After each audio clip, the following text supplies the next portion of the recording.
Good evening everyone. কেমন আছেন আপনারা সবাই? আজ 17th আগস্ট। আমরা এখন আছি দুর্গাপুর স্টেশনে, যাব চেন্নাই। এখন আমরা ব্ল্যাক ডায়মন্ডে উঠে পড়েছি, যাচ্ছি হাওড়া। ওখান থেকে আমাদের ট্রেন আছে। ট্রেনটা অনেক লেট আছে, দেখুন পরের দিন সকাল হয়ে গেছে। Good morning everyone. হাওড়া স্টেশনে এখন আমরা বসে আছি। এখন ঘড়িতে 6টা মতো বাজছে।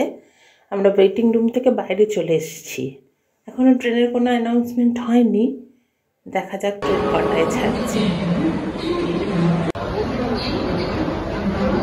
আমরা তো স্টেশনে বসে ওয়েট করছি।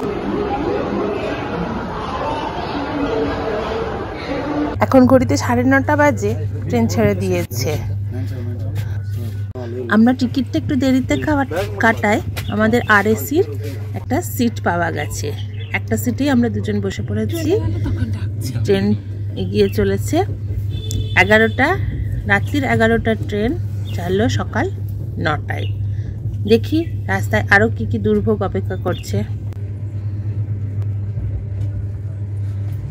এখন আমরা কোলাঘাট পার হচ্ছি। এই দেখুন বড় বড় চিমনিগুলো কোলাঘাটের।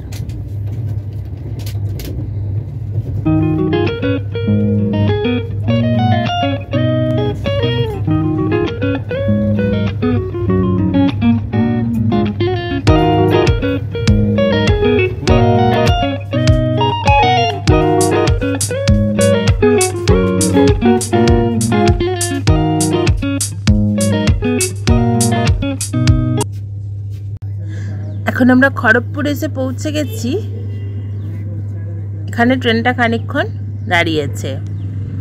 খড়গপুর স্টেশন ছেড়ে বেরিয়ে যাচ্ছি।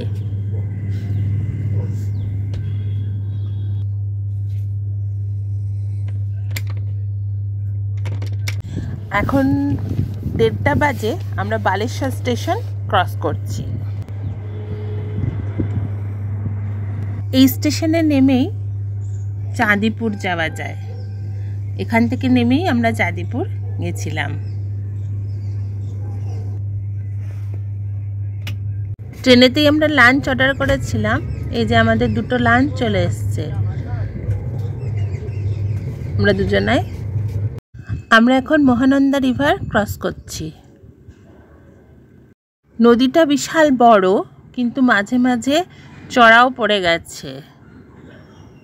বালিগুলো তোলা হয় না, সেই কারণেই মাঝে মাঝে দেখুন বিশাল চড়া পড়ে গেছে। এখন ঘড়িতে বাজছে 9টা। আমাদের ডিনার চলে এসছে।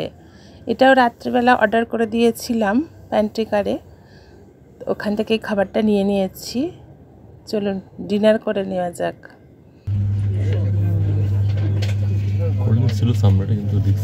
কোনো দরকার নাই তো, কোল্ড ড্রিঙ্কসের কিছু নাই, চুপচাপ শুয়ে পড়ো।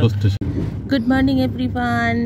পরের দিন সকাল সকাল জানলার কাছ দিয়ে এই যে সূর্য উঠবো। ঘড়িতে 5:30 মতো বাজে। আমাদের একটা আরএসি সিট ছিল, কিন্তু টিটিকে বলে আরেকটা সিট ম্যানেজ করা গেছে। সেখানে আমি শুয়ে পড়েছি একই কম্পার্টমেন্টের ভেতরে, ওই জন্য কোনো অসুবিধা হয়নি।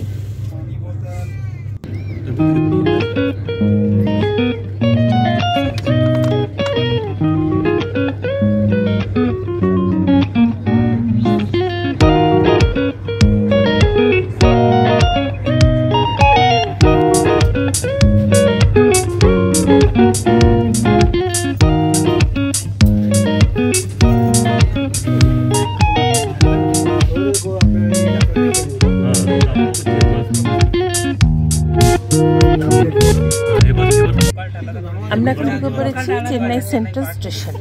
এখানেই আমাদের লাস্ট ডেস্টিনেশন, এখানেই নামতে হবে। চলুন লাগেজগুলো ঠিকঠাক করে নামা যাক।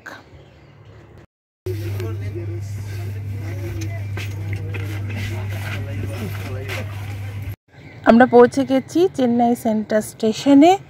এই দেখুন স্টেশনটা বেশ বড় আর পরিষ্কার পরিচ্ছন্ন। এটা স্টেশনের মেইন বিল্ডিং। স্টেশনের বিল্ডিংয়ের নিচেই একটা ক্লক রুম আছে, সেখানেই আমাদের লাগেজগুলো রেখে দিলাম, কারণ লাগেজ নিয়ে ঘোরা সম্ভব নয়। তারপর আমরা গেলাম চেন্নাই অ্যাপোলোর উদ্দেশ্যে।